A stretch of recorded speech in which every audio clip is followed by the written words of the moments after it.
जब भी मेरे घर में बच्चे पिज़्ज़ा की डिमांड करते हैं ना, तो मैं उन्हें हमेशा ये ब्रेड वाला पिज़्ज़ा बनाकर खिलाती हूँ, क्योंकि ये बहुत जल्दी और बहुत फटाफट बन जाता है। बच्चों को तो बहुत पसंद आता है, तो ये सिंपल सी रेसिपी एक बार ज़रूर ट्राई करें। इसके लिए ना ही आपको कोई पिज़्ज़ा बेस की ज़रूरत है, घर में जो आपके इंग्रीडिएंट्स रखे रहते हैं, उसी से बहुत फटाफट बनकर तैयार हो जाता है। बहुत सिंपल सी रेसिपी, लेकिन वाक़ई खाने में बहुत ज़्यादा टेस्टी होती है। तो वीडियो के लास्ट तक बने रहें और वीडियो पसंद आए तो लाइक और सब्सक्राइब करें। सबसे पहले मैंने एक बाउल के अंदर लगभग 1 कप जो है पनीर क्यूब लिए हैं। इसके साथ ही आधा कप मैंने शिमला मिर्च लिए, जो स्लाइस के रूप में कट करी है। इसके साथ ही लगभग आधा कटा हुआ प्याज लेंगे। अब यहाँ पर मैंने 2 चम्मच फ्रेश वाले दही का इस्तेमाल किया है, तो यहाँ पर आप हमेशा फ्रेश वाले दही का इस्तेमाल करें, इससे टेस्ट बहुत ही बढ़िया आता है। इसके साथ ही इसके अंदर हम थोड़े से स्पाइसेस डालेंगे, जिसके लिए मैंने 1/4 टीस्पून इसके अंदर काली मिर्ची पाउडर, 1/4 टीस्पून इसके अंदर चाट मसाला ऐड किया है, 1/4 टीस्पून इसके अंदर काला वाला नमक ऐड करेंगे। आप चाहें तो ये सादा नमक का इस्तेमाल भी कर सकते हैं। इसके साथ ही 1/4 टीस्पून इसके अंदर रेड चिली पाउडर ऐड करेंगे और साथ ही 1/4 टीस्पून इसके अंदर जीरा पाउडर ऐड करेंगे। तो बस इसी सभी स्पाइसेस को अच्छी तरह से हमें मिक्स कर लेना है, जिससे हमारा जो दही है, मसाले हैं, वो पनीर और शिमला मिर्च में अच्छी तरह से कोट हो जाए। तो इसको अच्छी तरह से मिक्स करने के बाद आपको 10 मिनट के लिए रेस्ट पे छोड़ देना है, जिससे ये बहुत ही ज़्यादा सॉफ्ट हो जाए और हमारा पनीर जो है अच्छी तरह से मिक्स हो जाए। 10 मिनट बाद हम इसको अच्छी तरह से फ्राई कर लेंगे। तो यहाँ पर मैंने ब्रेड लिए, ब्रेड के स्लाइसेस आप चाहें तो ऐसे भी इस्तेमाल कर सकते हैं और मैंने यहाँ पर एक कटोरी की हेल्प से ठीक इस तरह से कट कर लिया है, क्योंकि मैं गोल वाला पिज़्ज़ा बना रही हूँ।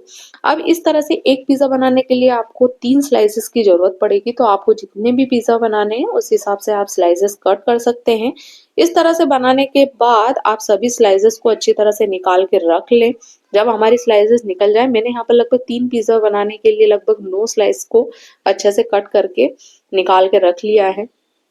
अब यहाँ पर जो हमारा पनीर है, वो अच्छी तरह से लगभग 10 से 15 मिनट उसको रेस्ट पे छोड़े हो चुका है। अब एक पैन के अंदर हम थोड़ा-सा घी ऐड करेंगे। आप चाहें तो इसके अंदर बटर को भी ऐड कर सकते हैं। इसके साथ ही इसे बहुत ज़्यादा ऐड नहीं करना है, लगभग मैंने यहाँ पर 1 चम्मच लगभग घी का यूज़ किया है। अब इसके अंदर हमने जो पहले से पनीर और दही को ऐड करके रखा था, वो हम इसके अंदर लगभग 15 मिनट के लिए हम इसको अच्छे से पका लेंगे, वो भी मीडियम फ्लेम के ऊपर। बहुत ज़्यादा नहीं पकाना है, बस इसका जितना भी पानी है वो अच्छे से सूख जाए। उसके बाद आप गैस की फ्लेम को बंद करें और उसके बाद इसका इस्तेमाल करेंगे, तो जिससे हम हमारे पिज़्ज़ा के ऊपर जब इसको डालेंगे तो उसका कच्चापन बिल्कुल भी निकल जाएगा, तो टेस्ट बहुत ही बढ़िया आएगा। तो आप देख रहे हैं जितना धीरे-धीरे दही था वो अच्छे से मेल्ट हो चुका है और पानी जैसा हो गया है।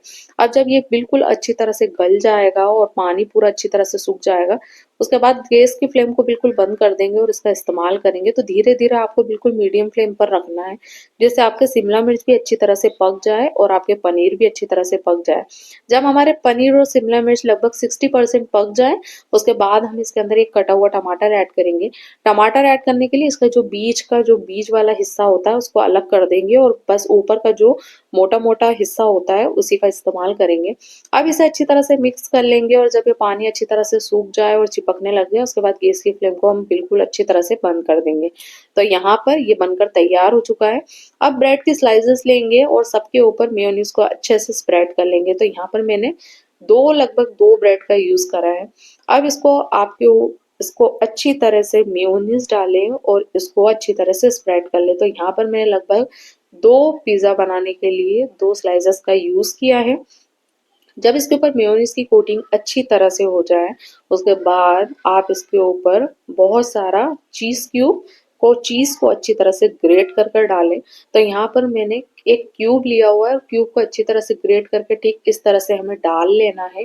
उसके बाद हम बाकी आगे की प्रोसेस करेंगे। तो ये हमारी जो पिज़्ज़ा की बेस वाली जो लेयर होती है वो हम रेडी कर रहे हैं। तो इस तरह से आप चीज़ क्यूब को अच्छी तरह से ग्रेट करके डालें। अब इसके ऊपर आप चिली फ्लेक्स और ऑरिगेनो डालें, जिससे इसका टेस्ट बहुत ही बढ़िया है। इसके अकॉर्डिंग आप इसके बाद जब आप इसके अंदर चिली फ्लेक्स और ऑरिगेनो इसके अंदर ऐड कर देंगे, उसके बाद आप ब्रेड की दूसरी स्लाइस को इसके ऊपर रखें। उसके बाद पिज़्ज़ा सॉस और जो भी आपने पनीर की मसाला बनाया हुआ है उस पनीर के मसाले को इसके ऊपर ऐड करें। तो यहाँ पर देख रहे हैं ब्रेड की स्लाइस को मैंने ठीक इस तरह से ऊपर रखा है। अब इसके ऊपर थोड़ा-सा पिज़्ज़ा सॉस और टोमेटो सॉस को ऐड करेंगे और इसे अच्छी तरह से स्प्रेड कर लेंगे। तो आप देख रहे हैं लगभग मैंने यहाँ पर आधा चम्मच लगभग इसके अंदर पिज़्ज़ा सॉस यूज़ करा है। उसके बाद ही मैंने इसके अंदर लगभग आधा चम्मच जो है टोमेटो सॉस का यूज़ किया है। अब इसे हमें दोनों को अच्छी तरह से स्प्रेड कर लेना है।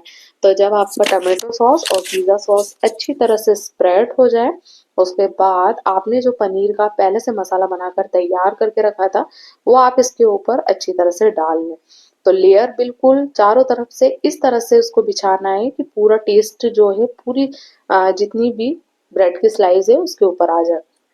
अब धीरे-धीरे जो आपने पनीर का मसाला बनाया है, उसको अच्छी तरह से इसके ऊपर रखें। तो यहाँ पर आपने जो पनीर के क्यूब हैं, उसको साइज़ थोड़ा-सा आप छोटा या बड़ा कर सकते हैं। जैसे मैंने यहाँ पर बड़ा साइज़ लिया है, आप चाहें तो थोड़ा-सा इसका छोटा साइज़ करेंगे तो बच्चों को खाने में आसानी होती है। इस तरह से बनाकर आप इसके ऊपर थोड़ी-सी चीज़ स्लाइस रख दीजिए। इसके बाद इसके ऊपर थोड़ा-सा चिली फ्लेक्स और ओरिगेनो उसके ऊपर छिड़क दीजिए। उसके बाद किसी भी नॉन स्टिकी पैन पे आप चाहें तो आयरन पैन का यूज़ कर सकते हैं, लेकिन अगर नॉन स्टिकी पैन है तो वो बहुत ही बढ़िया है और उसके ऊपर बहुत आसानी होती है अच्छे से बेक करने के लिए। तो यहाँ पर जब आप थोड़ा-सा ओरिगेनो और चिली फ्लेक्स ऐड कर दें, उसके बाद थोड़ी-सी चीज़ स्लाइस को ऐड करें। यहाँ पर चीज़ स्लाइस बिल्कुल स्किप कर सकते हैं अगर आप यूज़ नहीं करना चाहते हैं, इसकी जगह पर मोज़रेला चीज़ का यूज़ भी कर सकते हैं। तो आप जिस भी चीज़ का यूज़ करना चाहते हैं उसका यूज़ कर सकते हैं। थोड़े से स्पाइसेस इसके ऊपर ऐड करेंगे। उसके बाद अब इसे हमें बेक करना है, उसके लिए मैंने यहाँ पर नॉन स्टिकी पैन का यूज़ किया है। नॉन स्टिकी पैन पे थोड़ा-सा बटर लेना है, बटर को अच्छी तरह से ग्रीस कर लेंगे और उसके बाद जो हमने ब्रेड के पिज़्ज़ा बनाकर रेडी कर लिए हैं, वो बिल्कुल ही लो फ्लेम के ऊपर हमें रख देना है और इसे ढक कर जब तक पकाएंगे जब तक कि हमारा जो ऊपर का चीज़ है वो अच्छी तरह से मेल्ट नहीं हो जाता। तो जब तक चीज़ मेल्ट नहीं होता जब तक हम इसे अच्छी तरह से बेक कर लेंगे। तो लगभग 10 से 12 मिनट बाद मैंने देखा तो मेरा चीज़ जो है अच्छी तरह से मेल्ट हो चुका है और बिल्कुल लो फ्लेम पर रखा था जिससे हमारी नीचे की ब्रेड बिल्कुल भी ना चिपके। अब आप देख रहे हैं कितना बढ़िया, कितनी फटाफट और बच्चों को कितना पसंद आने वाला है। तो एक बार ये रेसिपी ज़रूर ट्राई करिएगा। बच्चों को तो बहुत पसंद आएगी, ख़ास करके आप लोगों को भी बहुत पसंद आएगी। बहुत सिंपल सी रेसिपी है, बहुत फटाफट बन जाती है और बच्चों को बहुत पसंद आती है। अगर एक बार बनाया तो बच्चे बाहर का पिज़्ज़ा खाना भूल जाएँगे। रेसिपी अच्छी लगी हो तो चैनल को लाइक और सब्सक्राइब करना बिल्कुल मत भूलिएगा। Thank you.